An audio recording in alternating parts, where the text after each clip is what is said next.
Hello everybody and welcome back to LRN, where we are reacting to the sprint race at the Brazilian GP weekend, and what a race it was. So before we get into any individuals, make sure that if you enjoyed the sprint race today, because they are discussing what to do with it in the future, so if you enjoyed it, hit a like on the video and show your support for sprint races in Formula One, because for me that was epic. What a race to have.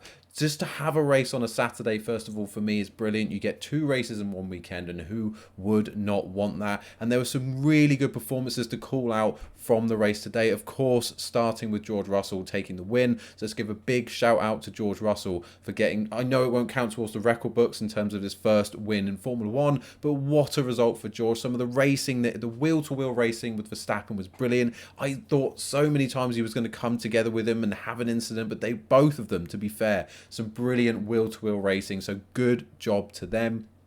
Of course, coming home in second in the end was Carlos Sainz, a resurgent Carlos Sainz. Brilliant performance from him. Again, really good overtakes. Of course, he did have an incident with Verstappen with his rear wheel coming to blows with the front left end plate of Verstappen's front wing. Of course, then offsetting Verstappen losing more downforce and becoming quite an easy target in the end for Lewis Hamilton, who again was flying in the race. So Mercedes really looking strong, and of course will now be starting 1 and 2 for the Sunday GP. So brilliant result for Mercedes. Of course, that is pending the result of the investigation, where apparently they are looking at a breach by Lewis or Lewis's team for the start of the race. So that needs to be looked into. Hopefully no penalties or anything are given there. Maybe it's something that can be cleared up with a fine, but I don't want to see what we just saw ruined. We had Russell at the front. We're going to have a Mercedes 1-2. We're going to have Verstappen trying to fight back from third place on the grid. Of course, they are both promoted because Carlos Sainz will be pushed back 5 places due to his penalty. So definitely a lot to look forward to. I think Sainz will come flying through again. So a big question, can Sainz then again make the overtakes, get back to the front and maybe get past Verstappen? Can Verstappen, after the pace we've seen from the Mercedes today, can Verstappen get back in front of them on different strategies, higher fuel loads? Will we see Verstappen be able to regain his pace and composure and go faster and past the Mercedes based on the pace that we've just seen Mercedes put in? You have to argue that they are the favourites going into Sunday, and I think that's brilliant. I think going into a race, well, I say we're already in the race weekend, but going into Sunday's race, the main event, and not having Verstappen as the favourite is just a breath of fresh air. And I know if you're a massive Verstappen fan, I appreciate you want him at the front, you want him to lead easily, and you want him to finish the race. Potentially that may be the case, but I think for all F1 fans to have someone else, other people in the way, potentially quicker than him this season after how much he's dominated, arguably the most dominant season in the history of Formula One. I think it's brilliant that we finally got another team looking like genuinely the quickest outfit on the grid, and that happens to be Mercedes. Of course, we did have Ferrari earlier in the season being the fastest team on paper, with Red Bull trying to beat them, and then for a very long period of time we've had Red Bull being the fastest team, and now right at the end of the season it looks like Mercedes could be, at least in Brazil, at the very least in Brazil, the fastest team on the grid. So let's hope that at the very least we get some good racing between Russell and Hamilton. Though they are on about being a bit strategic and just trying to see out a race win, no matter who that's for. Although I'm pretty sure Hamilton's going to be going for that race win. But Verstappen will of course have something to say about it. Do not write him off. We know how good he is. So 100% he's going to be thereabouts, trying to make those moves and get forward in the race tomorrow. But let's talk more about the sprint race today. So many things going on in such a short amount of time. I love the sprint race concept. As I say, I love the fact that on a Saturday we get a Formula One race, which we don't normally get. And whatever they choose to do with the sprint race moving forward, please make sure that we have one in Brazil. That has to happen. What we just saw today was absolutely fantastic. And again, if you enjoyed the sprint race today and you want to see it continue, and at the very least continue in Brazil, hit a like on the video to let me know. And of course, any further comments in the comments below, let me know all of your thoughts. And as the question to my left is here, Ask, who do you think is going to win the Brazilian GP tomorrow, the main event? Who's going to win? Is it going to be one of the Mercedes at the front? Will George get his maiden win? Will it be Hamilton? Will Verstappen come through? Will Sainz come back through? Or someone else completely? Who do you think is going to win the race? But let's get into the incidents from the actual sprint race itself. Then, of course, we had the wheel-to-wheel racing between Russell and Verstappen, Lewis and Verstappen, Lewis and Sainz, Sainz and Verstappen. Some really, really good racing. But further down the grid, we had some brilliant racing too. Not all of it we got to see, but we did have Schumacher making brilliant moves from the beginning of the race to come through from last, made loads of positions. We had Magnussen, of course, see out 8th place and get his point, and I think put in a perfect performance. We knew he was going to fall down the grid, but he did have a perfect performance. So again, hit a like on the video for K-Mag as well. And who else did we have? We had, of course, Stroll, again, I just think, we had glimpses this season that Stroll was going to pick up his form, was going to get better, was going to become, show what he can do. And he has done that in stretches. And we know in the past that, of course, in wet conditions, he is pretty good. But in the last few races, in general, he's just been so poor. I think in Austin, of course, comes to mind his incident with Alonso, and now we've had him coming to blows with Vettel, trying to push Vettel off the track. It just seems like he isn't aware of his surroundings, how much room he has, or what he's doing.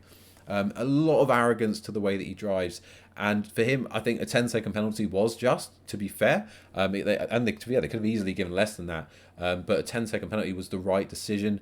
And I'm losing things to say about Stroll. I just think he's so bad most of the time. There are races where we do, and we have seen it this season, where Stroll can put in a really good performance, and fair play to him when he does, because there is pace in the guy. But it's so rare that we see it, and more often than not, we're seeing his issues, his incidents, and to end up driving like he did. When we saw Vettel, how quick he was today, let's talk about Vettel quickly.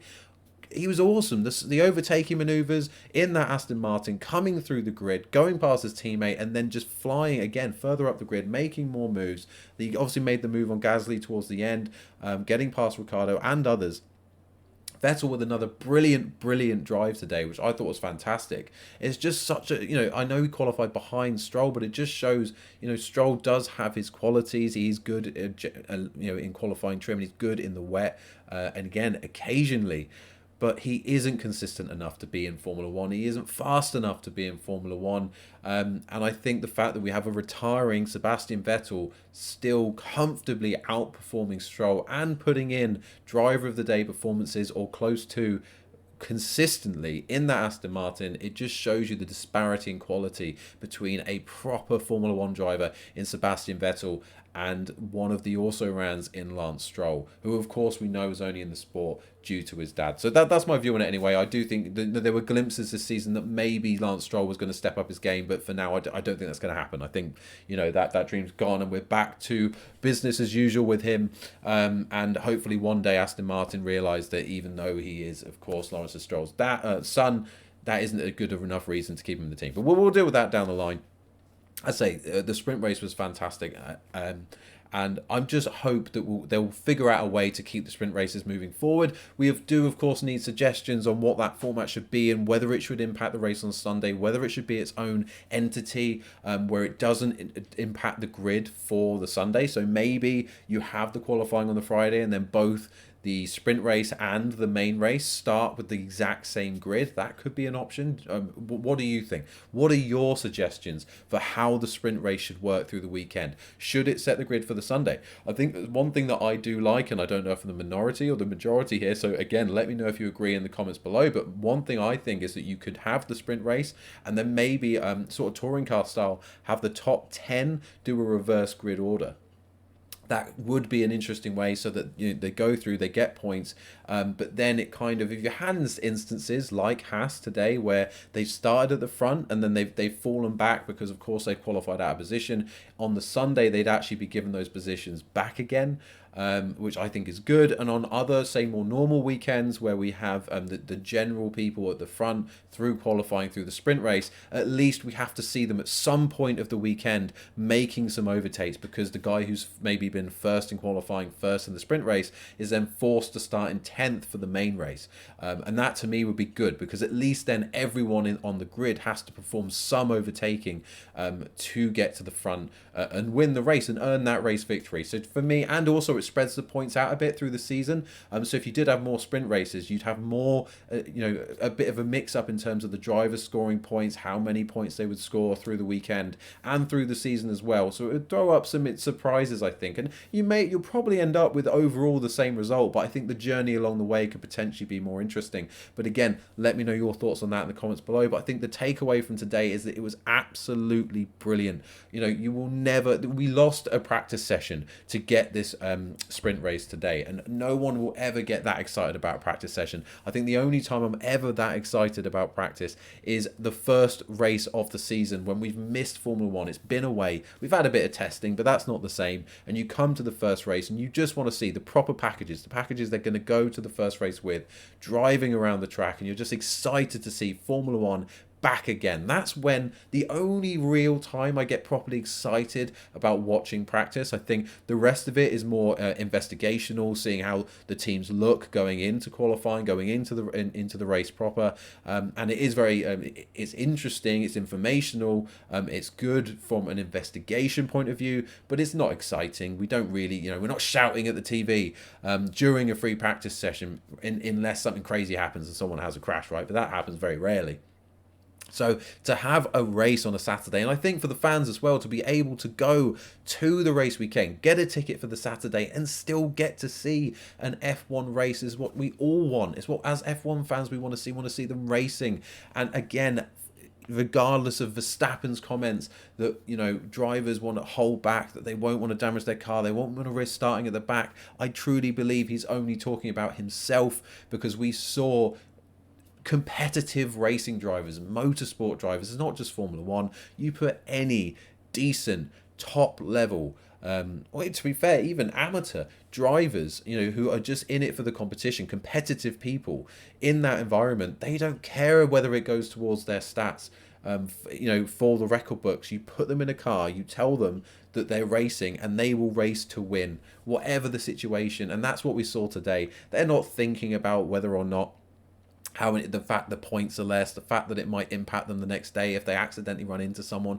You could have accidents anytime in a Formula One weekend, whether it be through practice. You could even have it in the lorry on the way to the track, and you could lose a car like that and it could set on fire. You don't know what's going to happen through a race weekend, so there's no time for worrying too much as a driver, because they're so competitive, they're so laser focused, they just want to deliver the best that they can. And that's what we saw today, and I think that delivered a fantastic event. So as I said, whatever happens, we need to see a sprint race at the Brazilian GP, and the only conversation is about how that then impacts the Sunday. For me, there just needs to be a discussion about how that works, because for me, I'd like to see K-Mag still starting on pole in the main race, because now over the total weekend he could actually end up worse off instead of points. Despite the point today, if he was to have finished in 8th tomorrow, he'd actually get more points for that. So now he's likely to finish out of the points for the whole weekend, depending on the pace that he can put into the main race.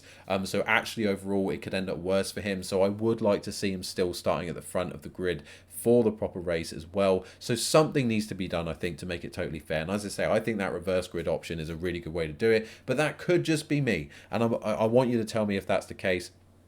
But otherwise, as I said, if you enjoyed the sprint race, if you want to see more of them, or at least always at the Brazilian GP, go ahead and hit a like on the video. Let me know your thoughts in the comments below, and then make sure to let me know an answer to this question: who will win the GP tomorrow? Who is your favourite? Will it be Hamilton? Will it be Russell? Will it be Sainz? Will it be Verstappen? Or will someone else come through and take a race victory? Let me know in the comments below. Also, make sure you subscribe to the channel. Help build this community, get involved in the comments, and hit the bell icon to be notified of all future uploads. Multiple uploads every week. It's all about fan reaction, fans chatting and talking about the sport that we love. So get involved in the community. Otherwise, just going to thank you so much for watching. Enjoy the race tomorrow and make sure to come back to LRN for the reaction to the main race. Thank you for watching. Goodbye.